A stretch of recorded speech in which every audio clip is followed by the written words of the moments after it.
can a narcissist truly forget their behavior? Like the mean, awful things that they've done to you, do they actually forget it? Like, is that actually something that happens? Like, have you ever wondered if a narcissist genuinely forgets or just like erases their mind out of their memory, like their abusive actions, or like do they have the capacity and the capability to ignore or even dismiss the harm that they've caused toward you? So often times in a narcissistic relationship where you're with someone and they're like, yeah, I don't remember that. Yeah, that didn't happen. And it starts to make you doubt and like wonder, like maybe they just have memory problems. Maybe they're just struggling with this certain aspect of it. Like, and you start to wonder, do they actually know? Are they actually erasing the memory? Like, what is actually going on? If you guys are new here, my name is Ben Taylor. I'm a narcissist that's on this channel to try to help people understand about narcissism, what's actually going on underneath the surface in the mind. If you like what you see, hit subscribe, like, rate, or review if you're listening on the podcast. Would love to have you a part of the community and help you move forward. If you want us to take the next step in moving forward, go to escapetoxicity.com and check out some of the resources we've provided to help you stepping out of a toxic relationship, not just physically, but mentally and emotionally. So in this video, we're going to explore just some of the concepts of like memory suppression and how it relates to narcissistic behavior, what that actually looks like. Is there actually memory loss? What is actually going on there? And we're going to discuss some of the reasons why a narcissist might forget their abusive actions and what it means for you.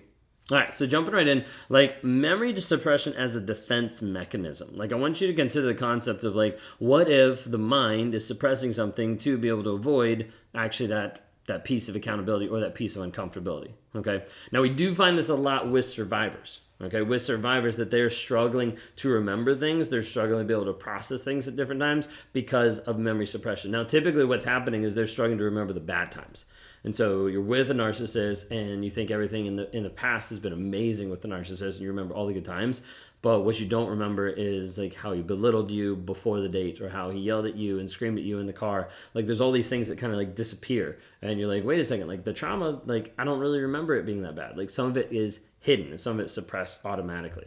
Our bodies do that just as a whole, just with trauma, just with hard experiences. This is why we have practices like EMDR, EMI, different things to be able to help you actually like engage and heal parts of you that maybe you can't even access or that you're not even sure how to even get to this, what's actually underneath the surface. So narcissism uses sometimes memory suppression as a way to protect like their self-image and avoid the feelings of shame and guilt. And so with this, it's not like, okay, like I'm going to hide it or I'm going to erase it. It's like suppressing what actually might be there in order to protect like who they believe they are. Okay, not who they are, but who they believe they are, who they want to be able to project who they are. So it talks about like the self-image, and like the self-image piece is like the mask that I'm putting out there.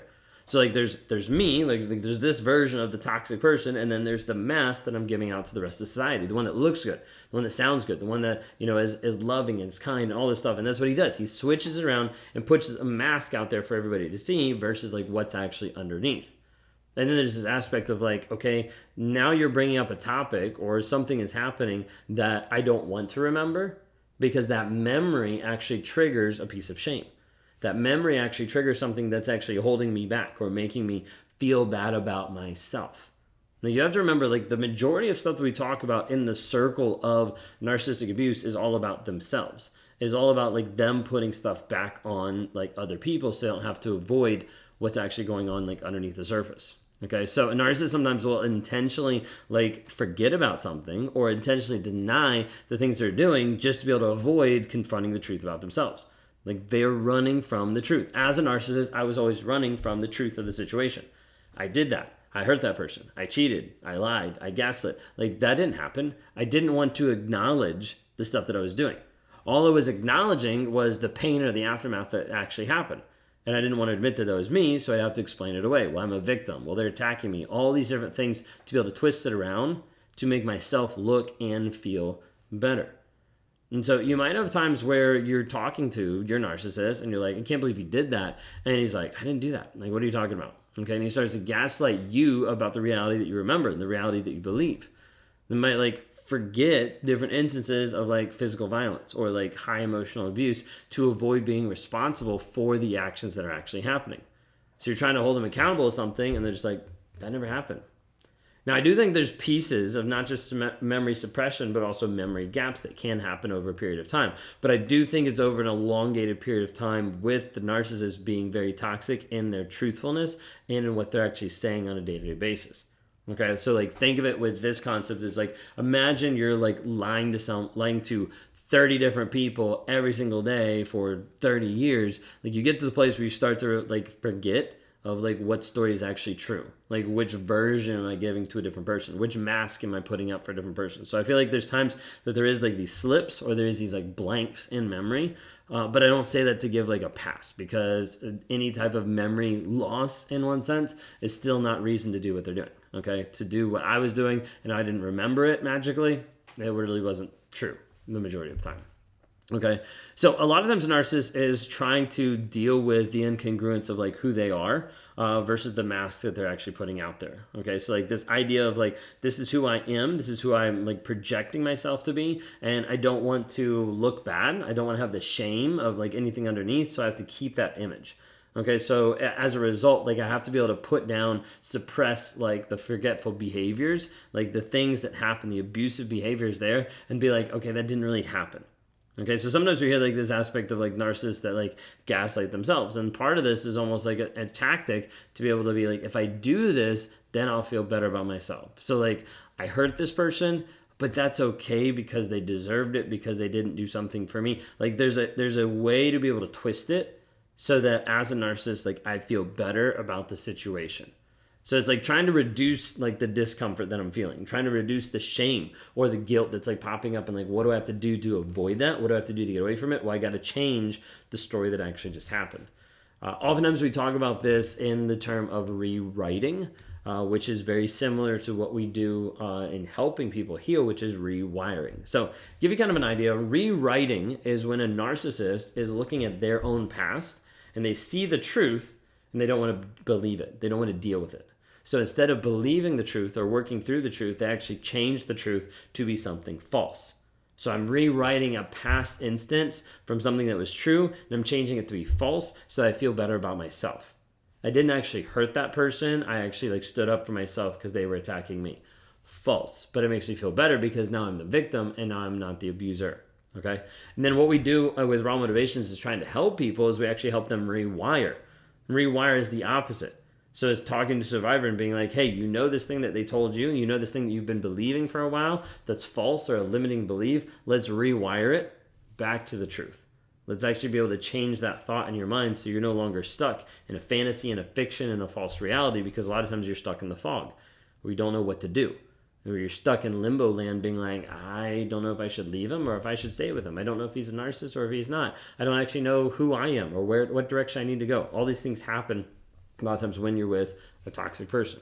Okay, so with this aspect, like a narcissist oftentimes will forget different things in order to keep their image better to themselves, in order to minimize like the discomfort of having to deal with the shame, having to deal with the guilt. Like I mentioned, like a lot of times you'll see a narcissist that will gaslight you to make themselves feel better. That didn't happen. Like, what are you talking about? Like, you must have something wrong with your eyesight because that you definitely didn't see that. That's not something I did. Like, this is the aspect where they deny. So sometimes they'll use Darvo, where they deny and they flip it around where they're the victim. Okay, by denying or erasing their abusive behavior, they make it challenging for you to be able to figure out it is your own judgment. Like, is your own judgment tainted? Is your own memory tainted? And you start to wonder and be like, I don't know what's actually like true. Another aspect that I wanted to highlight really quick is this aspect of compartmentalizing. And a lot of times the narcissist will compartmentalize to be able to avoid actually dealing with that. So I would do that growing up, and I didn't know what I was doing. I viewed it as kind of like boxes. I viewed my mind as have a bunch of different boxes with a bunch of different topics, a bunch of different people, a bunch of different thoughts. And when I need to process something or I need to work through something, I can go to that one box. So if I need to process being like sad, I can go to that one box, I can pull it up, I can open it, I can look at it, I can deal with all the feelings of being sad in that moment, I can take whatever extra sadness I have, I can put it in the box, I can shut it up, tape it all up, and shove it back in the resources in my mind. So when something happens, I no longer have to be sad. I've dealt with it. I'm done with it. Okay, so there's this concept that narcissists compartmentalize. Compartmentalize you, compartmentalize their actions, compartmentalize all different types of things to make themselves feel better about themselves and to avoid that accountability, to avoid that responsibility of what's actually going on inside their head. Now, some of this might be like confusing. Some of this might be like, feels like words out because it seems like we're going around and around. And ultimately, like the whole aspect here is narcissists oftentimes will forget things in order to make themselves like feel better. Okay. Sorry, there's like quotation marks if you listen on podcasts. Like forget, quote unquote. Okay. Like this aspect of like, well, I wasn't really abusive. And oftentimes that's just to feel better about themselves. Like, let me change it around so that I feel like I'm a good person. This is one of the 7 lies that I identified when I went through Wake Up Warrior. Is one of the lies that I had is I am a good person. I wanted to believe that, and I wanted to say that, and I wanted to think that, even though it wasn't true. Like, that's what I wanted to think, even though I knew I was still cheating on my wife. Even though I still knew I was lying and being abusive and gaslighting, all these things, but I didn't want to acknowledge it. I didn't want to admit it, so I had to tell myself a lie to believe something. I think it was like Adolf Hitler that says like you tell a big enough lie long enough and people start to believe it. And so that's what I did. I started to believe that, hey, I'm a good person, even though I wasn't acting that way, even though I wasn't actually showing that. Okay, so narcissist typically doesn't truly forget, but what they actually do is they compartmentalize, they box it up, they gaslight themselves, they manipulate the incongruence of what's going on so they don't have to deal with being accountable. They don't have to deal with being responsible. So if you're with a toxic person today and they're not being honest, they're not being vulnerable, and they're not showing consistent change, you need to leave because they don't care about themselves. They don't care about you. They're not actually working on it. And that's the point you need to realize. If you don't have honesty, you don't have a foundation. You don't have anything to build a relationship on, and it's just doomed to failure. So move towards you, focusing on you. And if you want to take your healing to the next level, go to claritychallenge.net. We've got about 2 days left for you to be able to sign up for the challenge that's actually going on to help you get free.